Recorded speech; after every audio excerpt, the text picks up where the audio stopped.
என்னோட பேர் அக்ரு நித்யலட்சுமி. செங்கல்பட்டு கவர்மெண்ட் ஹாஸ்பிட்டலுக்கு எதிரில் 11 வருஷமாக கூட இருக்கோம். அங்கேயே வந்து ஆஃபீஸ், அதுக்கப்புறம் ஹோட்டல், ஹாஸ்பிட்டல் இது வச்சு நடத்திட்டு வந்துட்டு இருக்கோம். ஹவுஸ் ஓனர் வந்து எங்களை காலி பண்ண சொல்லி வற்புறுத்தினாங்க. எங்களுடைய டைம் முடியறதுக்கு முன்னாடியே காலி பண்ண சொல்றதுனால நாங்கள் உங்ககிட்ட டைம் கேட்டிருந்தோம். இதுக்கிடையில போலீஸில் கம்ப்ளைண்ட் பண்ணி போலீஸ்லேயும் வந்து எஸ்ஐ மணிகண்டன் வந்து போலீஸ் ஸ்டேஷனில் கூப்பிட்டு மிரட்டுறாரு, நீங்கள் காலி பண்ணிடுங்க, வீட்டை காலி பண்ணுங்க அப்படின்னு சொல்லிட்டு. அதுக்கு அடுத்து பார்த்தீங்கன்னா எஸ்ஐ மணிகண்டனும் மலர்தேவியும் சேர்ந்து ஆட்களை கூட்டிகிட்டு வராங்க. அப்போது ஹவுஸ் ஓனரோட சேர்ந்து 9 ஆட்கள், அதோட 2 திருநங்கை வந்து என் கழுத்தில் கத்தியை வச்சு மிரட்டி என் கையில் இருக்க மொபைலை பிடுங்கிட்டாங்க.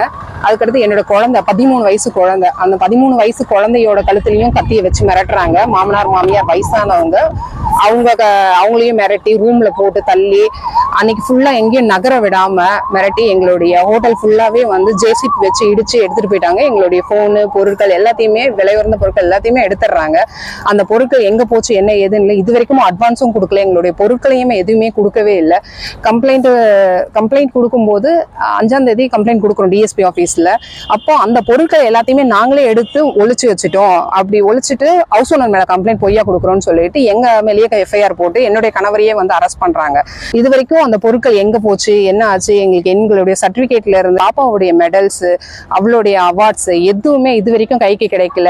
எங்களுடைய ஆஃபீஸ் மெயின்டெனன்ஸ், அதாவது எங்க ஆஃபீஸ் ரெக்கார்ட்ஸ், போனு, அதுக்கடுத்து வந்து கம்ப்யூட்டர்ல ஏகப்பட்ட 15 வருஷத்துக்கான எல்லா வரவு செலவு எல்லாமே அதுலதான் இருக்கு. எல்லாத்தையுமே எடுத்துட்டாங்க. எதுவுமே எங்க கையில எங்க இருக்குன்னே தெரியல.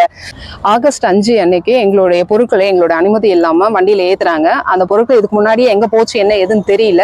மீதி இருக்க பொருட்களை ஏற்றும் போது நாங்க 100க்கு கால் பண்ணி தடுக்கும் போது மணிகண்டன் வராரு. வந்து பொருட்களை இறக்கி வச்சுட்டு போக சொன்னாரு. மறுபடியும் அந்த பொருட்கள் எங்களுக்கு கிடைக்கல. என்னுடைய கணவரையும் என்னையும் வெளியில வர சொல்லி ரொம்ப வற்புறுத்துறாங்க. என்னுடைய கணவரை 2 காவலர்களை வச்சு இழுத்துட்டு வராரு. அந்த சூழ்நிலையை என்னோட கணவர் பெட்ரோல் ஊத்திக்கிட்டாரு. அப்ப அரசு மருத்துவமனைக்கு எடுத்துட்டு போய் சேர்க்கிறாங்க. மறுநாள் என்னோட கணவர் வீட்டுல இல்லாத சமயத்துல நானும் என்னோட குழந்தைய மட்டும் தனியா இருக்கும். 10:30 மணிக்கு மலர்தேவி ஆட்களை கூட்டிட்டு வராங்க. 4 ஜென்ஸ், அந்த ஸ்டுடியோ கிரேஸ், இவங்க எல்லாருமே வந்து எங்களை அடிச்சு முடிய பிடிச்சி இழுத்து புடவையை இழுத்து அடிச்சு ரொம்ப அசிங்கப்படுத்து, எங்க தன்மானத்துக்கு இழுக்கு ஏற்படுத்துற அளவுக்கு ரொம்ப கேவலப்படுத்து எங்களை கேட்டுக்கு வெளியில எடுத்துட்டு வந்து தள்ளி விட்டுறாங்க. அடுத்தது வந்து ஹாஸ்பிட்டல்ல சேர்ந்து ட்ரீட்மெண்ட் எடுக்கிறோம். அதுக்கு கம்ப்ளைண்ட் கொடுத்துருக்கோம். கடைசியா வந்து எந்த இதுக்கும் தீர்வு இல்லாததுனால மாவட்ட ஆட்சியர்கிட்ட வந்து புகார் மனு அளிச்சிருக்கோம். ஐயா அவங்க தயவு செஞ்சு இந்த புகார் மனுவுக்கு வந்து நல்ல ஒரு தீர்வு கொடுத்தா ரொம்ப எங்களுடைய வாழ்வாதாரம் மீட்டு தரப்படும்ன்றத நாங்க ரொம்ப நம்புறோம். ஐயா கிட்ட தான் பறி கொடுத்து இப்போ நிக்கிறோம்.